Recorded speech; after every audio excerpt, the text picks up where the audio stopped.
I understand where you're coming from. Elena, And do you understand how you're in no position to determine what right and wrong is? Yes or no? And I I didn't think a ask you to lot of understand where I'm coming people, from. I asked you if you understand it.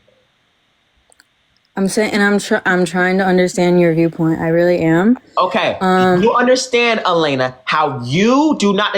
If everyone determine what right and wrong is, that means right and wrong doesn't exist. You understand that? You understand how if I determine what right and wrong is, and if you determine what right and wrong is, and if Bob and if James and if Sally and if Susan and we all determine what right and wrong is, there would be no such thing as right and wrong because what we think right and wrong could contradict.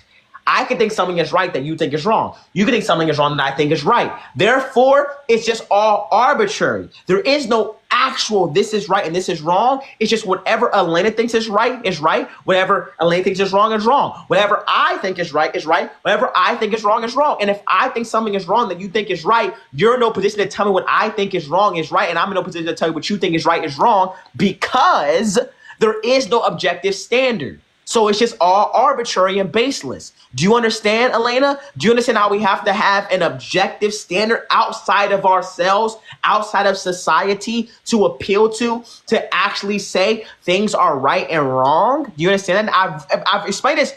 I've broken this down, ma'am. Like and better than anyone's there going are to do for things, you. but Do there you are things understand that that, actually Elena? harm people, and then there's things that are just everyone's saying. Like in the Bible, it says you should love thy neighbor, and like the whole pedo argument that you had, like it's ridiculous because there's so much hypocrisy within the church.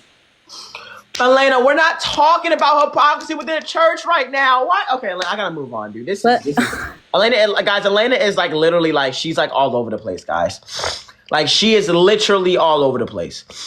Like that was insane, bro. Like she is genuinely all over the place. Like she is all over the place. Like, What's good, Q-Top? hey, how old are you? 20. Thank you for coming up, sir. Today we're talking about how atheism is child abuse. Okay. It's pretty crazy.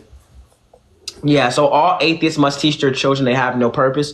You must teach your children they have no value. You must teach your children that their life is meaningless. You cannot even love your children under atheism. And nothing is right or wrong under atheism. So, Ian, do you understand how atheism is child abuse? What conclusion do you want to talk about?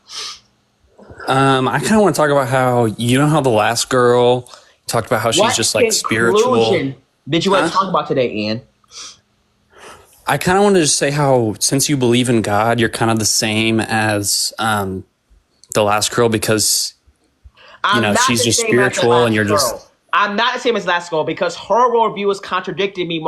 Is contradictory. My worldview is not. I believe there is a God that exists. Therefore, spirits can exist because immateriality can be derivative of immateriality. Do you have any proof? She believes that there is no God. Therefore, do you have any proof? The cause of the universe is material, so it can operate as immaterial things. And we're not having this conversation. I just gave you 5 conclusions of atheism. I would like you for you to pick a conclusion. If you cannot do that today, Ian, I'm going to kick you. You're totally diverting from the topic at hand. If you want to go back to that after we address the topic, I have no problem doing that. But I just gave you 5 conclusions of atheism that you totally ran from. Would you like me to repeat those conclusions?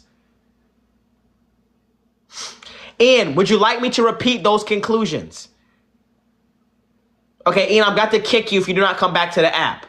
Would you like for me to repeat those conclusions I just gave you? Okay, bye-bye, Ian. I'm going to kick you. We're going to go ahead and move on, guys. We're going to go ahead and move on, everyone. Hello. Hey, how's it going? How old are you? I just want to say that I don't know if it's hair, but I don't care what you want to say. How old are you?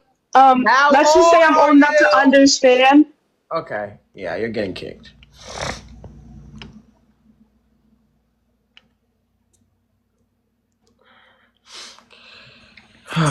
Sean, are you a Christian? Yeah, I'm Christian. Okay, we just want to I talk. still We just want to talk to atheists today, brother. I saw the name. We just want to talk to atheists, so I figured you were a Christian. Guys, if you're a Christian, please don't come up. If you're a Christian and you want to know how atheism is child abuse, make sure you go ahead and send a guest request. Again, if you are a Christian, do not come up. We just want to talk to atheists today. The most unintellectual, irrational creator on TikTok. Welcome. What's up? How's it going, man? How you doing? How you been? Thank you for coming up, okay? Today we're talking about how atheism is child abuse because the logical conclusions of atheism necessitate the emotional and psychological damage of the child.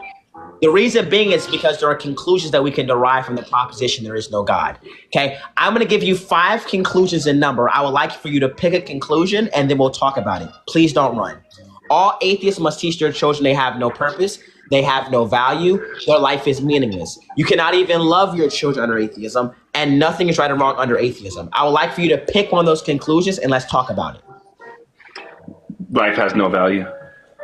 Okay, perfect. Now I'm going to give you a premise-based argument. Do you know what a premise-based argument is? Yeah. Okay, perfect. Can you define to me a premise-based argument? An argument based on the premises.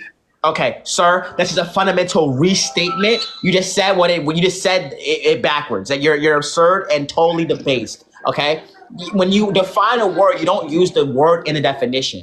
When you define a word, you use properties, okay, of the specific linguistic feature that you're actually referencing. So if I were to define to you a premise-based argument, it would